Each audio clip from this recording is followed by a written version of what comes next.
Assalamualaikum warahmatullahi wabarakatuh. Bismillah, alhamdulillah, salatan wassalaman ala rasulillah, la hawla wa la quwata illa billah. Rabbi shrah li sadri wa yassir li amri wa hlul 'uqdatam min lisani yafqahu qawli, amma ba'du. Sahabat Oma yang berbahagia di mana saja berada, alhamdulillah kita bersyukur kepada Allah Subhanahu wa taala yang mana Allah telah memberikan berbagai kenikmatan kepada kita, nikmat sehat walafiat, nikmat iman dan Islam, dan berbagai macam kenikmatan. Yang begitu banyaknya nikmat yang Allah anugerahkan kepada kita sebetulnya adalah nikmat-nikmat yang sangat penting. Namun karena kenikmatan itu datang setiap hari, kenikmatan itu datang setiap saat, sehingga terkadang kita tidak menganggap bahwa itu adalah sebuah kenikmatan yang sangat luar biasa yang Allah anugerahkan kepada kita. Contohlah, kita diberikan nikmat sehat, ini kita tidak berasa sebagai sebuah kenikmatan. Kita terkadang tidak perlu menganggapnya itu untuk bersyukur, berterima kasih kepada Allah. Dan kita baru menyadari bahwa nikmat sehat itu sangat luar biasa pada saat kita sudah sakit, terlambat. Inilah kadang-kadang kita suka terlambat untuk mensyukuri nikmat Allah. Padahal janji Allah Subhanahu wa taala, manakala kita mampu menjadi hamba-hamba yang bersyukur, jaminan dari Allah Subhanahu wa taala adalah la in syakartum la azidannakum. Allah akan tambahkan terus kenikmatan kepada kita. Dan kalau kita ingin nikmat-nikmat itu terus bertambah, maka tidak ada kata lain, kita harus banyak bersyukur kepada Allah Subhanahu wa taala. Hari ini kita bersyukur diberikan nikmat sehat walafiat. Sahabat-sahabat yang berbahagia di mana saja Anda berada, dalam hidup ini sebetulnya Allah sudah memberikan aturan main. Allah sudah memberikan guidance, panduan untuk kita bisa sukses selamat. Panduannya adalah, kenapa panduannya yang membuatnya adalah Allah Subhanahu wa taala? Ya karena memang Allah yang menciptakan kita. Kita punya mobil misalnya merek Toyota. Pasti yang paling berhak menentukan aturan main untuk penggunaan, untuk perawatan dan lain sebagainya adalah produsen Toyota.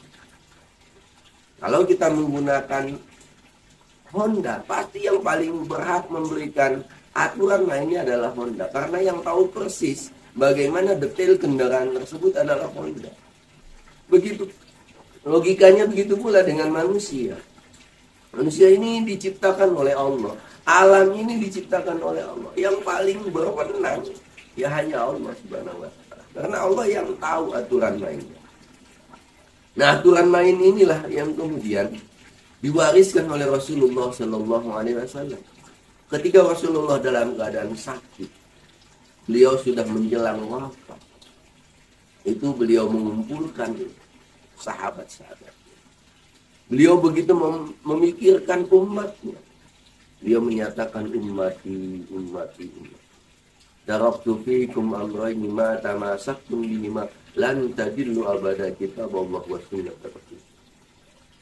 Aku tinggalkan kepadamu dua pedoman yang jika kamu berpegang teguh kepada keduanya, kata Rasul, lan tadillu abada. Kita enggak akan tersesat nih selama-lamanya.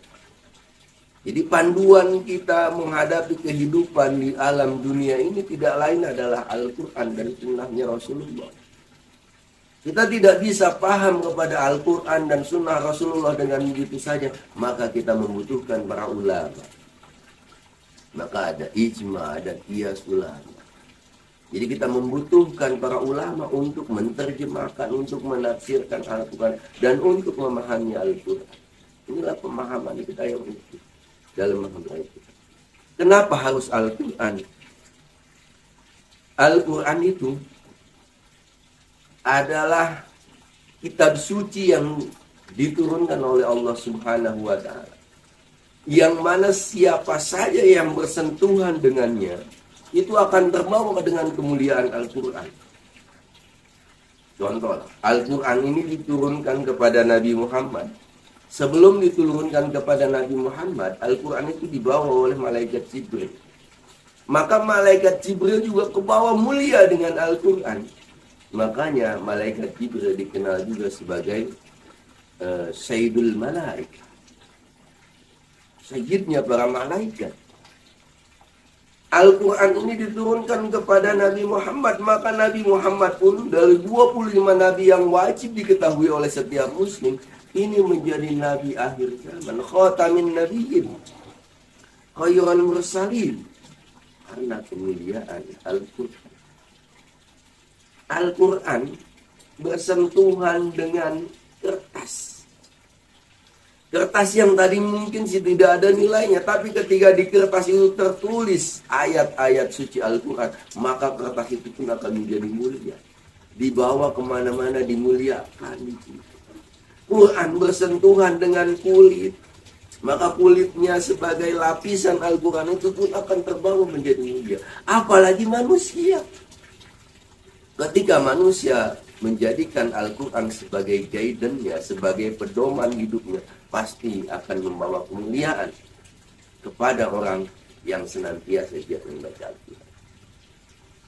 Maka kita diajarkan untuk terus banyak berdoa supaya kita senantiasa akrab dengan Al-Quran. Kalau di pondok-pondok itu terkenal, Allahumma ja'alil Qur'ana lana fid dunya qarinan wa fil qabri mu'nisan wa fil qiyamati safian. Ya Allah, jadikan Al-Quran ini lana bagi kami di dunia, di alam dunia ini qarinan sebagai teman, wa fil qabri mu'nisan, dan jadikan Al-Quran ini ketika kami nanti di alam kubur, kami gelap di sana, maka Al-Quranlah yang akan menerangi. Wa fil qiyamati safian, dan jadikanlah Al-Quran ini di hari kiamat nanti, saat tidak ada lagi pertolongan, saat tidak ada lagi bantuan dari sama manusia, maka Al-Quran ini memberikan syafaat kepada kami. Hidup bersahabat dengan Al-Quran. Terima kasih. Billahi taufiq wal hidayah wa minkum. Wassalamualaikum warahmatullahi wabarakatuh.